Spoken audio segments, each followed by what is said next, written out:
จิตของเราพาเราหลงไม่มีวันจบสิ้นจิตแปรสภาพไปตามเหตุและปัจจัยหรือจิตแปรสภาพไปกับสิ่งแวดล้อมนั้นดังเช่นเราขึ้นไปเซ็นทรัลไปเจอเสื้อจิตมันก็มีความรู้สึกอยากได้เสื้อนั่นแหละจิตมันแปรสภาพจิตไปเจอรองเท้าก็อยากได้รองเท้าอีกนั่นแหละจิตมันแปรสภาพจิตมันเป็นเช่นนี้ตลอดเวลาจิตมันอยู่กับความไม่เป็นจริงจิตอยู่กับความไม่เป็นจริงพอจิตไปอยู่กับเหมือนคนติดยาคนที่ไม่เคยติดยาไปอยู่กับคนที่ติดยาก็เป็นคนติดยาอีกคนที่ไม่เคยลักเล็กขโมยน้อยไปอยู่กับคนที่ลักเล็กขโมยน้อยกลายเป็นนักเล็กขโมยน้อยอีกนั่นคือจิตมันแปรสภาพไปตลอดเวลาแต่พวกเราทั้งหลายจิตนั้นแปรสภาพเสมอถ้าเราเกิดมาแล้วเราไปตามใจจิตชีวิตเราไม่มีสิ้นสุดก็คือความอยากความต้องการความคิดเราไม่มีที่สิ้นสุดที่เกลียดรักหลงชอบกันแต่พวกเราทั้งหลายเกลียดก็อยู่ที่จิตรักก็อยู่ที่จิตเบื่อหน่ายก็อยู่ที่จิตจิตทั้งสิ้น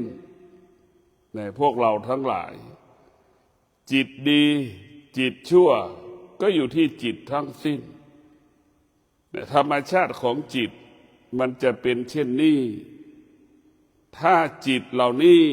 ได้รับการอบรมฝึกฝนจิตเหล่านี้ก็จะเป็นจิตผู้รู้จิตเหล่านี้ได้รับการฝึกฝนจิตเหล่านี้ก็จะเป็นจิตของผู้รู้เหมือนเด็กอนุบาลเรียนกอไก่ขอไข่เหมือนเด็กอนุบาลเรียน ABCD มันก็เริ่มรู้กอไก่ขอไข่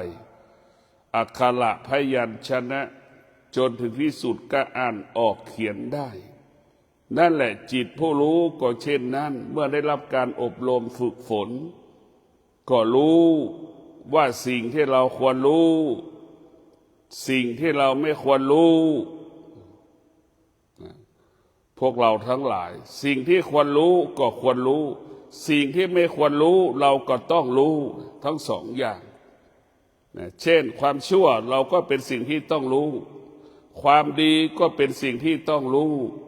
และเราก็รู้ว่าสองสิ่งไหนที่สร้างสรรค์ชีวิตสิ่งใดพัฒนาชีวิต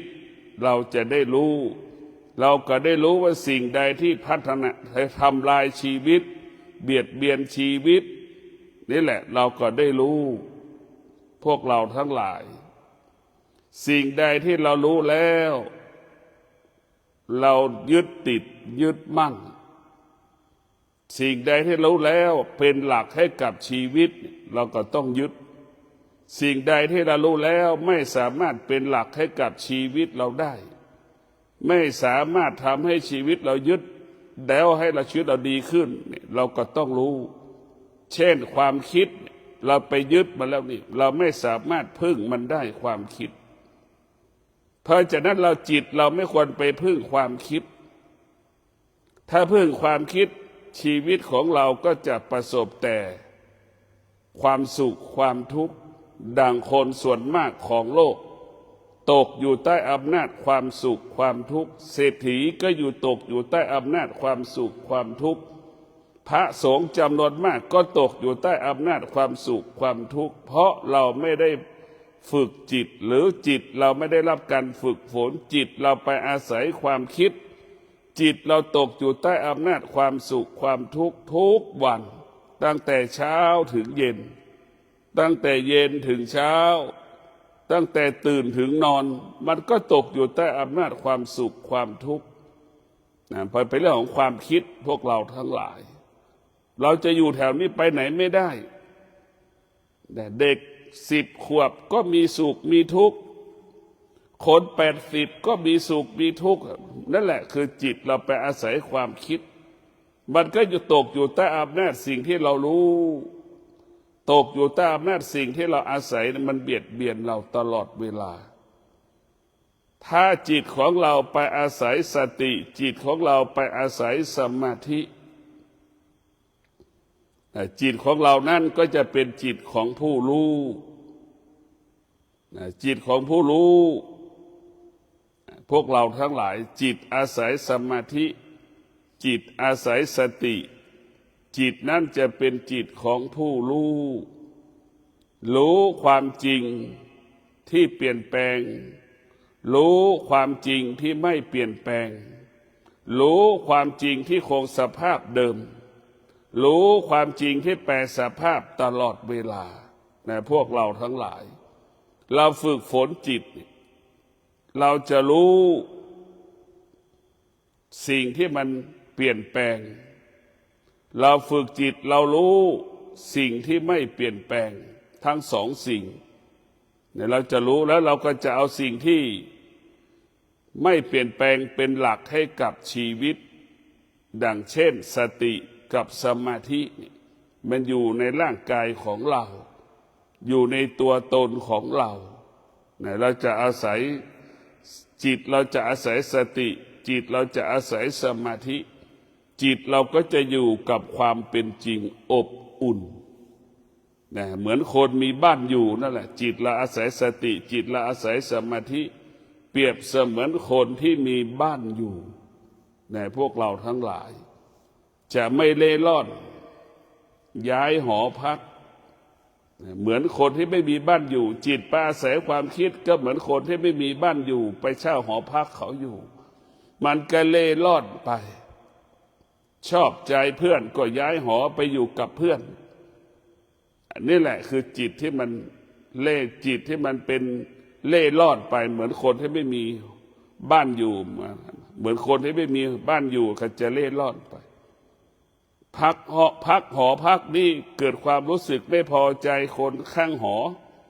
ข้างห้องแล้วก็จะย้ายอีกไปอยู่อีกหอหนึ่งอย่างเงี้ยนี่แหละคือจิตที่เราไม่ได้รับการฝึกฝนมันก็เหมือนจิตที่เล่ร่อนไม่มีหลักให้กับชีวิตในพวกเราทั้งหลายจิตเมื่ออาศัยสมาธิเมื่ออาศัยสติกับสมาธิก็เป็นบ้านของจิตเป็นบ้านของจิตจิตก็เปรียบเสมือนคนอาศัยอยู่ในบ้านแต่พวกเราทั้งหลายคนที่มีบ้านอยู่จิตย่อมสงบฉันใดจิตอาศัยสติอาศัยสมาธิจิตนั้นก็ย่อมสงบได้โดยง่ายแต่พวกเราทั้งหลายถ้าจิตอาศัยสมาธิจิตอาศัยความสติแล้วจิตนั้นก็สงบจิตนั้นก็จะอยู่กับความเป็นจริงจิตนั้นอยู่กับความเป็นจริงตลอดเวลาคนจำนวนมากไม่ได้ฝึกจิตคนจำนวนมากเกิดมาแล้วไม่ได้ฝึกจิตไม่ได้อบรมจิตจิตของคนส่วนมากตกอยู่ใต้ความสุขความทุกข์จน80ก็ตกอยู่ใต้ความสุขความทุกข์คน80ตกอยู่ใต้อำนาจความสุขความทุกข์สภาวะจิตคนอายุ80ก็ไม่แตกต่างจากเด็กอายุ10 ขวบเด็ก10 ขวบมันก็ตกอยู่ใต้อำนาจพอใจไม่พอใจเห็นไหมมันตกอยู่ใต้อำนาจพอใจไม่พอใจทั้งวันเห็นไหมสุขมันไม่มีมันยังไม่รู้เด็ก10 ขวบทุกข์ก็ไม่มีมันไม่รู้แต่เด็กมันเกิดอาการชอบใจไม่ชอบใจมันเกิดอาการอย่างนี้ทั้งวันเช่นเดียวกับคนแก่ที่อายุ8-90ตกอยู่ใต้อำนาจสุขกับทุกข์พวกเราทั้งหลายชีวิตของเราไม่มีอะไรแน่นอนแต่พวกเราทั้งหลายชีวิตของเรามันไม่มีอะไรแน่นอนถึงบอกแล้วสิ่งที่แน่นอนก็คือจิตที่มีสติจิตที่มีสมาธิจิตนั้นจะมั่นคง จิตนั้นจะมั่นคงเป็นอมตะจิตนั้นจะไม่แปรสภาพเป็นอย่างอื่นนะพวกเราทั้งหลายคนส่วนมากที่ไม่ได้ฝึกจิต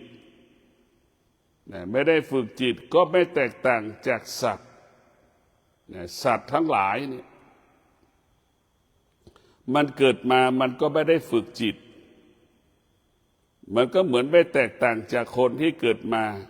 ลักษณะของสัตว์กับลักษณะของคนเหมือนกันเกิดมาแล้วมีความหิวเหมือนกันเกิดมาแล้วก็มีความกลัวเหมือนกันหมดมีความกลัวเหมือนกันไม่ว่ามนุษย์และสัตว์มีความกลัวเหมือนกันเบื้องต้นพวกเราทั้งหลายเราเกิดมาเราต้องมาฝึกฝนจิตอบรมจิตของเราการฝึกฝนจิตการอบรมจิตก็เกิดจากการนั่งสมาธินี่แหละการนั่งสมาธิก็คือการไม่ตอบสนองความคิดไม่ตอบสนองความรู้สึกเราจะมีสติอยู่เหนือความรู้สึกเราจะมีสติรู้อยู่เหนือความรู้สึกขณะที่เรานั่งสมาธิมันปวดเราก็มีสติรู้อยู่เหนือความเจ็บปวดเรามีสติรู้ว่ามันทุกข์ทรมานลำบากเราก็มีสติรู้แล้วก็อยู่เหนือมัน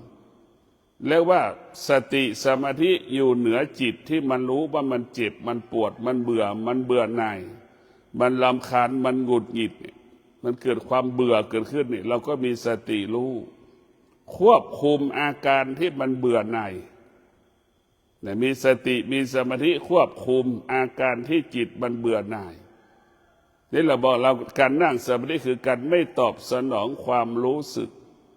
หลักของการนั่งสมาธิไม่เป็นไปตามความรู้สึกไม่ตอบสนองความคิดไม่ตอบสนองความคิดไม่เป็นไปตามความคิดเดี๋ยวเราจะอยู่เหนือความคิดทุกอย่างรู้มันได้อยู่เหนือมันพวกเราทั้งหลายรู้มันอยู่เหนือมันหลักของการนั่งสมาธิเรารู้มันเราจะไม่ยึดติดมันเรารู้มันเราจะละมัน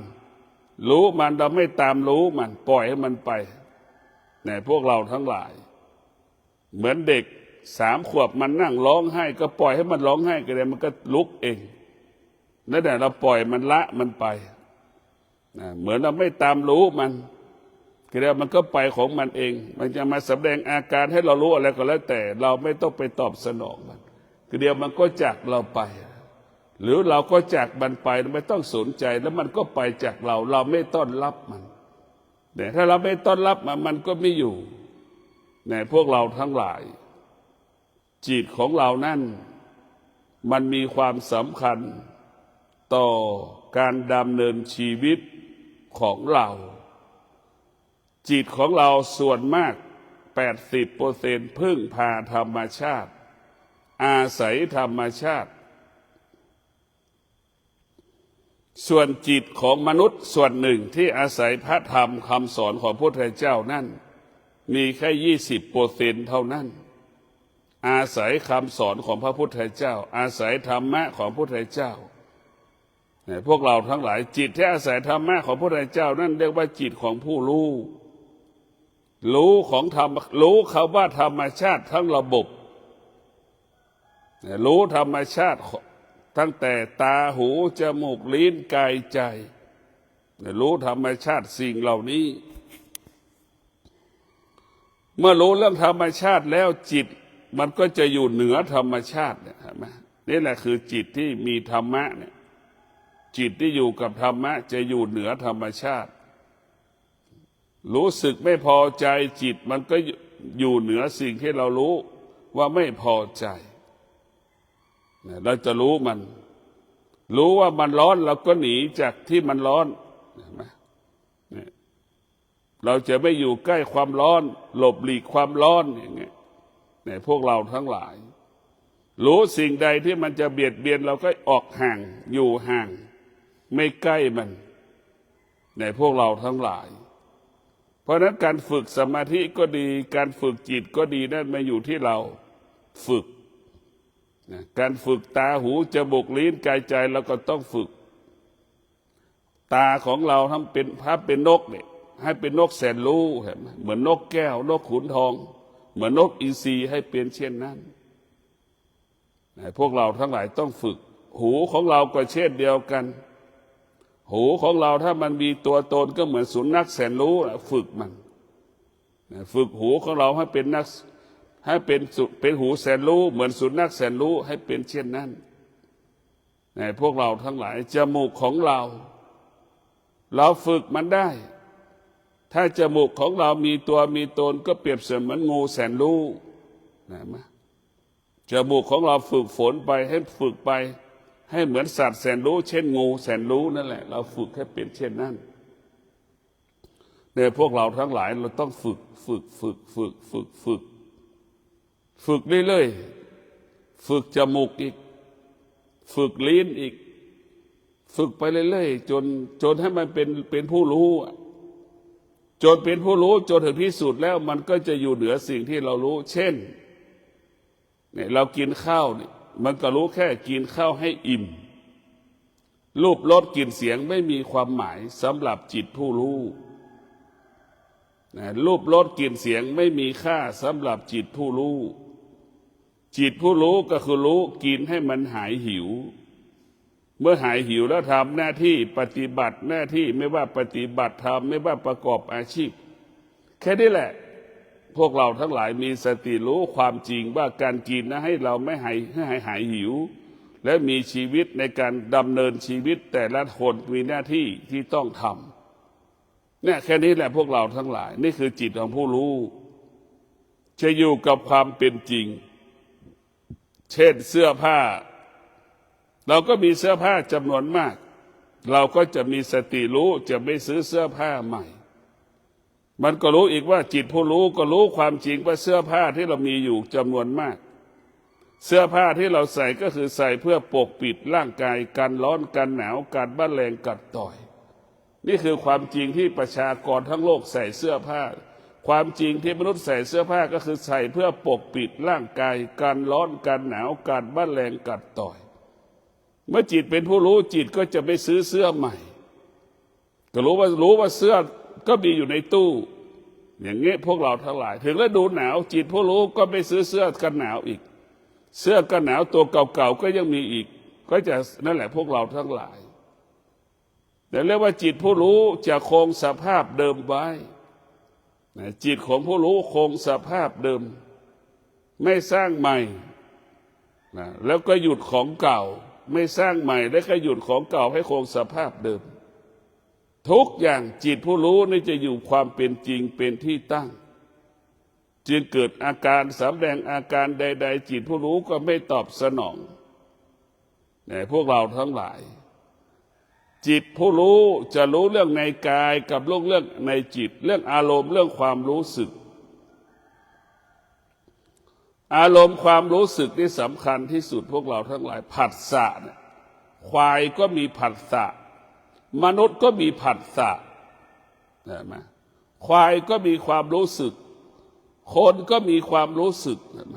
พวกเราทั้งหลายมันไม่ต่างอะไรมนุษย์กับสัตว์มันจะต่างตรงที่มนุษย์ฝึกแหละนี่แหละฝึกฝนจิตอบรมจิตนั่นแหละอบรมจิตฝึกฝนจิตเมื่อจิตเป็นผู้รู้เมื่อไหร่นั่นแหละเราจะแตกต่างจากสัตว์ถ้าเราไม่ได้ฝึกฝนจิตเราก็ไม่แตกต่างจากสัตว์สัมผัสรู้สึกเหมือนหมาเหมือนหมาเหมือนควายเหมือนงัวสัมผัสกับกลิ่นต่างๆนะหูกระทบเสียงกระทบหูเห็นไหมงัวควายช้างแม้มันก็เกิดอาการแสดงอาการแตกตื่นนั่นแหละคือสภาพจิตที่เราไม่ได้ฝึกพวกเราทั้งหลายผัสสะนี่สำคัญสัตว์ก็มีมนุษย์ก็มีเหมือนหมามันสัมผัสกับกลิ่นเหม็นเหมือนนกอีแรงสัมผัสกับกลิ่นทหารเขมรตายนั่นแหละมันสัมผัสแบบนั้นแหละนะอีแรงสัมผัสอีแรงก็ดีอีกาก็ดีสัมผัสกับกลิ่นที่มันเหม็นซากศพทหารเขมรที่มันตายนั่นแหละมันก็สัมผัสแบบนั้นแหละมดแมลงสัมผัสกับกลิ่นศพมันก็มากิน น้ำเลือดน้ำหนองน้ำเหลืองน้ำเลือดที่มันไหลศพนั่นแหละพวกเราทั้งหลายพวกเราต้องฝึกฝนจิตเรา เมื่อเราจิตของเราเป็นจิตผู้รู้เนี่ยมันก็จะรู้เรื่องสภาวะจิตของเราเรื่องความคิดพอจะได้จิตเมื่อจิตเป็นผู้รู้จิตจะไม่หลงความคิดจิตจะไม่ยึดติดความคิดจิตจะไม่เชื่อความคิดจิตจะอยู่เหนือความคิดจิตก็รู้ว่าความคิดเป็นศัตรูของจิตจิตรู้ว่าความคิดเป็น18มงกุฎพอจิตเป็นผู้รู้มันก็จะรู้พฤติกรรมรู้พฤติกรรมจิตที่ไม่ได้เป็นผู้รู้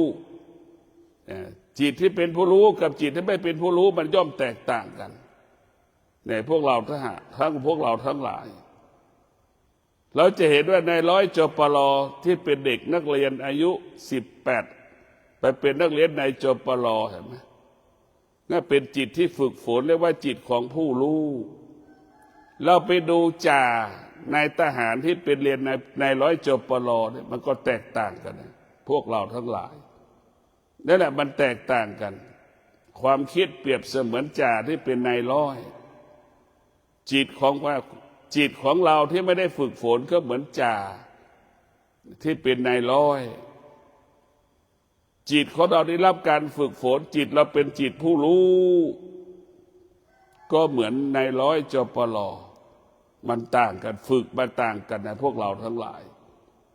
จิตของเรานี่มันฝึกต่างกันแล้วมันก็เห็นสิ่งที่ต่างๆจิตที่ฝึกฝนมาดีจิตนั้นก็จ้องอดทนตาเกิดความอยากตาก็จะมีความอดทนมาหยุดตาเกิดความอยากก็มีวิริยะภาคเพียรมาช่วยพยุงให้ความอยากทุเลาเบาบางลงเห็นไหมนี่แหละคือพวกเราทั้งหลายหูก็เช่นเดียวกันหูก็เกิดความอยากเกิดความโลภเกิดความเกลียดเกิดความรักเกิดความหลงในเสียงต่างๆเนี่ยพวกเราทั้งหลายก็มีความอดทนมาช่วยทำกันมาหยุดยั้งใช้วิริยะภาคเพียรมาหยุดยั้งเนี่ยจนที่สุดเราก็หยุดจากความอยากได้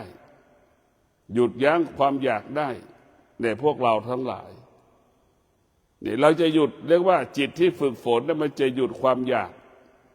โดยใช้ความอดทนใช้วิริยะภาคเพียรมาช่วยควบคุมเนี่ยพวกเราทั้งหลายจิตที่ฝึกฝนจะอยู่เหนือเวทนาและอุปทานจิตที่ฝึกฝนจะอยู่เหนือเวทนาและอุปทานเท่าทานรู้เวทนาและอุปทานที่มันปรากฏเกิดขึ้นผ่านทางตาหูจมูกลิ้นกายใจเวทนาและอุปทานมันจะต้องอาศัยตาหูจมูกลิ้นกายใจเป็นหลักมันอาศัยสิ่งเหล่านี้จิตเป็นจิตผู้รู้ก็จะไม่ตอบสนองเวทนาและอุปทานจิตผู้รู้ก็จะละสิ่งที่เป็นเวทนาและอุปทานจิตผู้รู้ก็ไม่ตามรู้เมื่อเวทนาอุปทานปรากฏมันไม่ตามรู้มันรู้มันแต่ไม่ตามรู้มันเพราะฉะนั้นพวกเราทั้งหลายสภาพจิตที่จิตของจิตผู้รู้ได้เป็นประโยชน์เกิดประโยชน์กับชีวิตของเราแล้วก็ดูนะสุนัขแสนรู้กับสุนัขจรจัดมันแตกต่างกันอย่างไรเพราะนั้นสุนัขแสนรู้จะทำให้เรานั้นมีความสุขสุนัขจรจัดจะทำให้เราเกิดความทุกข์มันแตกต่างกันเพราะฉะนั้นผู้ที่มีผู้จิตของผู้รู้ก็จะมีแต่ความสุขจิตที่ไม่ได้ฝึกฝนจิตไม่ได้เป็นผู้รู้จิตนั้นจะเกิดแต่ความทุกข์เนี่ยมันก็ย่อมแตกต่างเราจะเห็นว่าสุนัขแสนรู้กับสุนัขจรจัดอันไหนมีค่าก็สุนัขแสนรู้ย่อมมีค่าเช่นเดียวกับจิตผู้รู้ก็เป็นจิตที่มีคุณค่าสุนัขจรจัดเป็นจิตเป็นสุนัขไม่มีคุณค่าจิตผู้รู้ก็เป็นจิตที่ไม่มีคุณค่าจิตของผู้รู้เท่านั้นจะมีคุณค่าดังจิตสุนัขแสนรู้เห็นไหมสุนัขแสนรู้มีคุณค่ากินอย่างดีนอนอย่างดีเราปกป้องมันหมดอย่างดีเลยเห็นไหมพวกเราทั้งหลายนั่นแหละจิตผู้รู้พวกเราทั้งหลายจิตเป็นจิตที่มีคุณค่า เราฝึกจิตให้จิตรู้เรื่องความจริงร่างกายที่มันปรากฏร่างกายของเราที่ไหนอันได้แก่ตาของเรานี่แหละให้เรารู้ความจริงของตา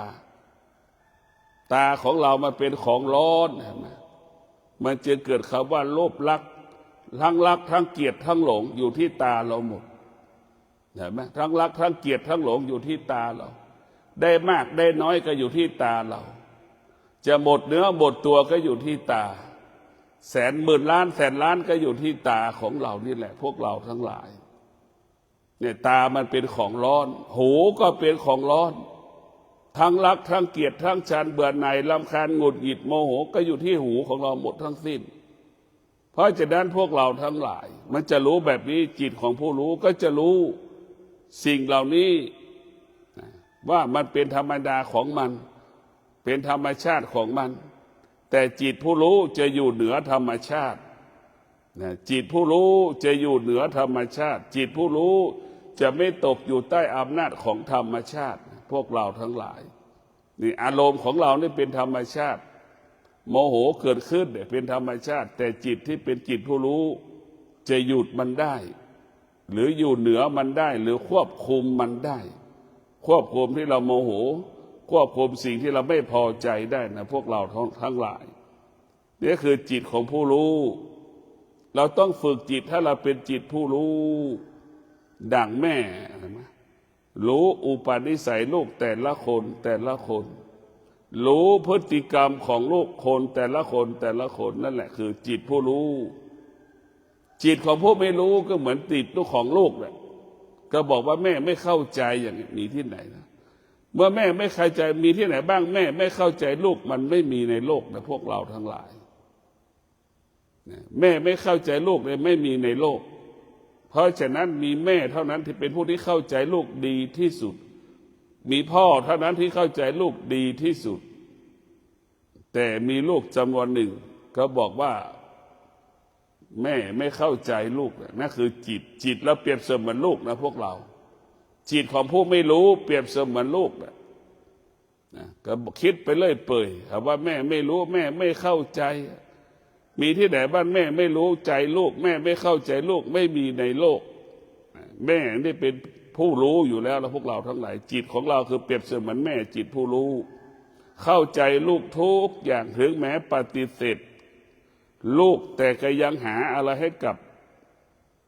ลูกอยู่ดังที่ลูกต้องการและปรารถนาวันนี้หาไม่ได้ก็ปฏิเสธวันนี้ไม่มีก็ปฏิเสธแต่วันข้างหน้าแม่ก็พยายามจะหาชดใช้ให้กับลูกสิ่งที่ลูกต้องการและปรารถนานี่แหละจิตผู้รู้พวกเราทั้งหลายจะไม่สำแดงอาการดีใจและเสียใจจิตผู้รู้ก็คือจิตของผู้ที่มีอุเบกขานั่นแหละจะให้ความเป็นธรรมในการรับรู้จะไม่ด่วนตัดสินใจว่าใช่หรือไม่ใช่